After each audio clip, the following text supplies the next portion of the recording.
Freemasonry stresses it is not a religion, only that its members must be male, over 21, and believe in a god, any god. Freemasons of different faiths pray together to a supreme being, who is referred to as the great architect of the universe. We asked Jane Furbank, as a psychologist and a woman, for her thoughts on the great architect. Well, this is obviously a biased point of view, but he sounds to me rather a masculine sort of god. There seems to be very little talk about the more spiritual side, or what you might describe as the more feminine side of religion. There's no Freemason equivalent of the Virgin Mary, for example.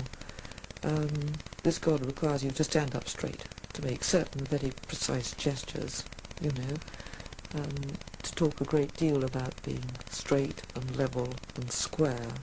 Not round, you notice, but square.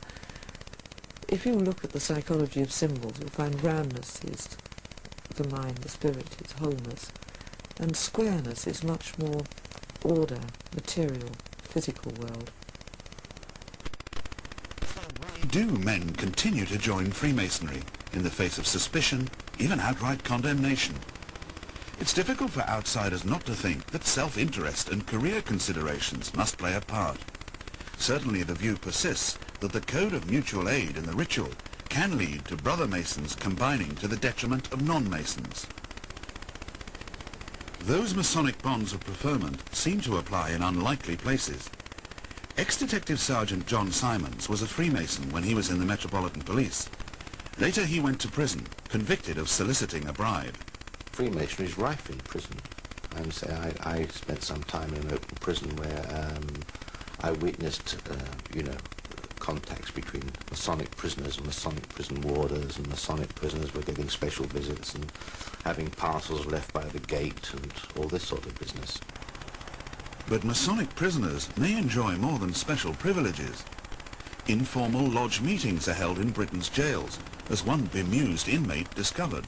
I go to the meeting, and there is the chaplain and the deputy vicar from outside, two or three prison officers, and maybe half a dozen prisoners. T. Dan Smith, one-time boss of Newcastle City Council, had been sentenced to 6 years jail in 1976 for corruption. He was not a Freemason. I just didn't know what the hell I'd put myself into. And within minutes, obviously they knew that I didn't know what I was doing there, and that I wasn't a Mason. And consequently, there were considerable annoyance. The chaplain of all people said, oh, you know, this is outrageous. What? Oh, you know, how wide and that. And of course, I was out in 2 seconds flat. But by then, of course, I knew what the score was. Contrary to many Masons' belief, nothing in their vows forbids them telling outsiders that they are Masons. Yet as long as most refuse to admit membership, they will encounter suspicion that they used Masonry to combine clandestinely and to scratch each other's backs. I don't mind mutual sustenance, and certainly I positively like charitable organisations which provide a service, and many of the lodges, much of Freemasonry does that and concentrates on that. It's when it becomes something more than that, not only a means of serving the community but of serving themselves, that it becomes worrying. This concern about the Brotherhood has recently been reflected nationwide. In the last 5 years, in response to local allegations of Masonic skullduggery, councils from Liverpool and Manchester to Worthing and Southend have expressed grave misgivings about Freemasonry. Questions have been asked in Parliament, and police committees up and down the country have debated Masonic influence within the police force.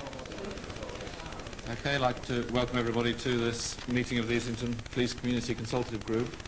During the next 5 weeks, this series will investigate public concern about the Brotherhood. Freemasons claim to occupy higher moral ground than non-Masonic outsiders, but a constant flow of allegations suggests that Freemasonry may be a perfect vehicle for corruption. Corruption in law enforcement, in local government, and in business. Overseas, it has even been used to subvert democracy. Next week, we investigate the unacceptable convergence of Freemasonry and corruption in Britain's police forces.